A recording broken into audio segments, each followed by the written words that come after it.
Nigerian stew.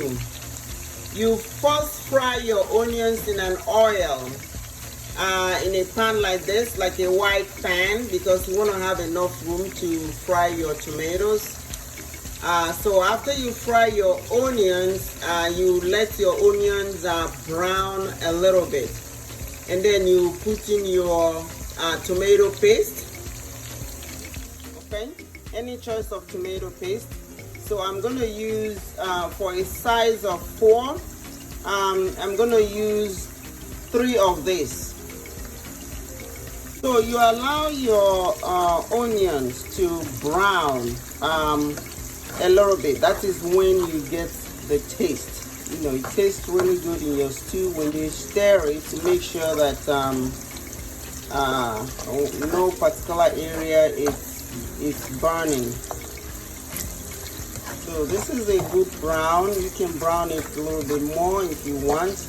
The more brown it gets, the more good taste the onion gives to your stew.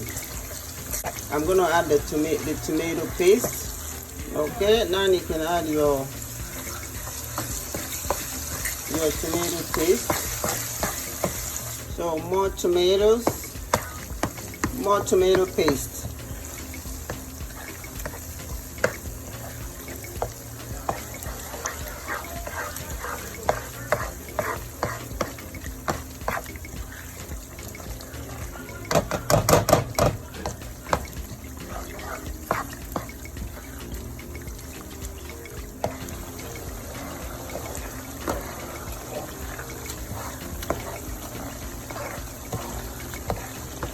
Okay, so your tomato paste has fried for quite a bit, and this is a good sign that it is ready for you to add your blended fresh tomatoes. So I'm going to go ahead and add the blended fresh tomato.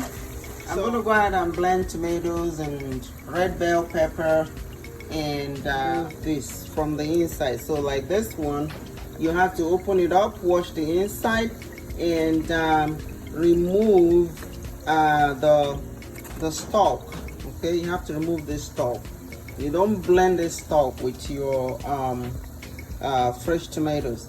And then you cut up any choice of onions. This is yellow onions, not the sweet onions. This is the regular yellow onions, or you can use this type of onions. Please do not use sweet onions, or else your stew will turn to sweet.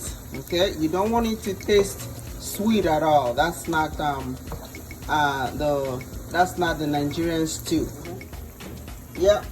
So this is your tomato and your pepper. So everything in your onions right here in the blender. You just add a little bit of water to blend it. You don't want to put too much water because you don't want too much water in your stew. This is your tomato and pepper blend. We're going to go ahead and add that.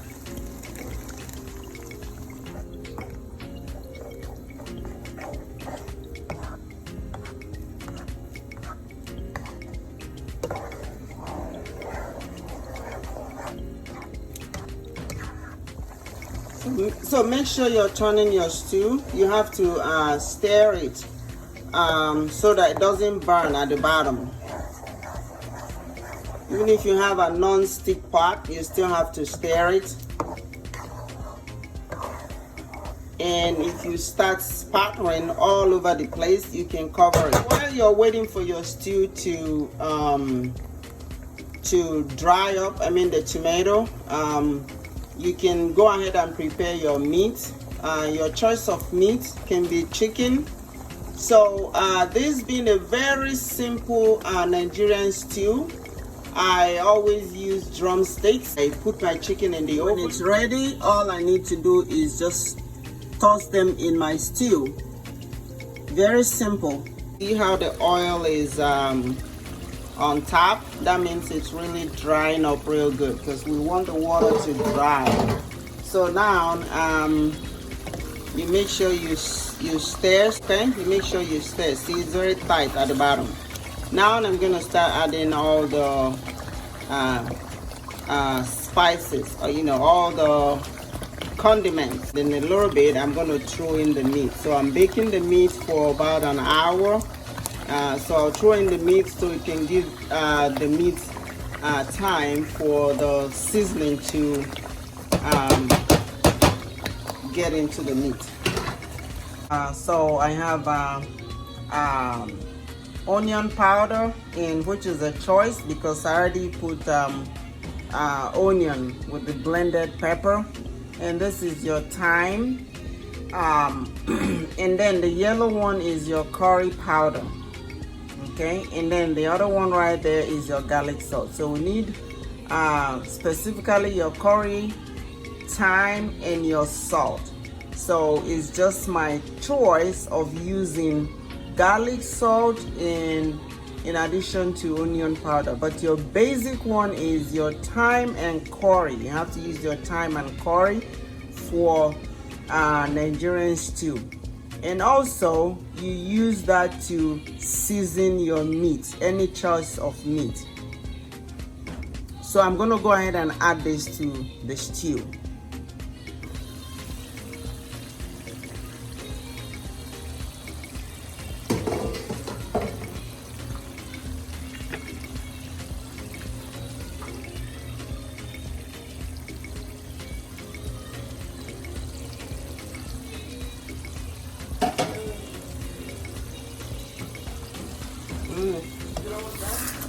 Your nutmeg, it gives our Nigerian stew really good taste. So you put just shaking your nutmeg.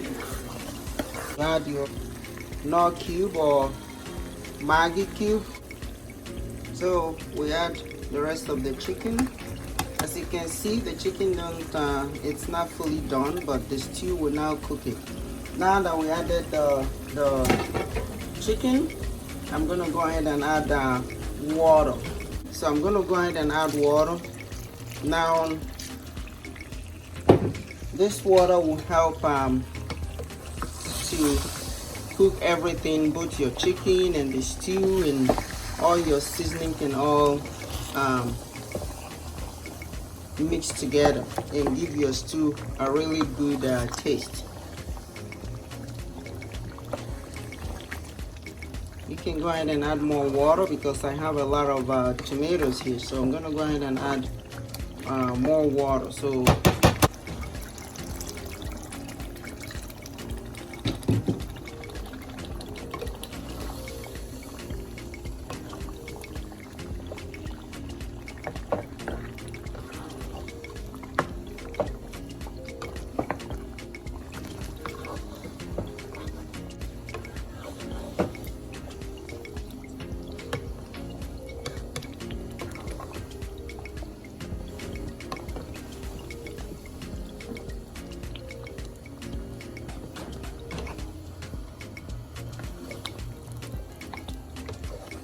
a little bit salt, that's the regular salt, and more curry just to give me a good curry taste in the stew. And then just 5 more minutes, your stew is done. If you're still sputtering, that's okay. You might want to add a little bit more water if you want. And this is it. If you have too much oil, you can strain your oil. So you can be very flexible with your stew. This is a basic, or you can say simple Nigerian stew. This is your final stew. This is your final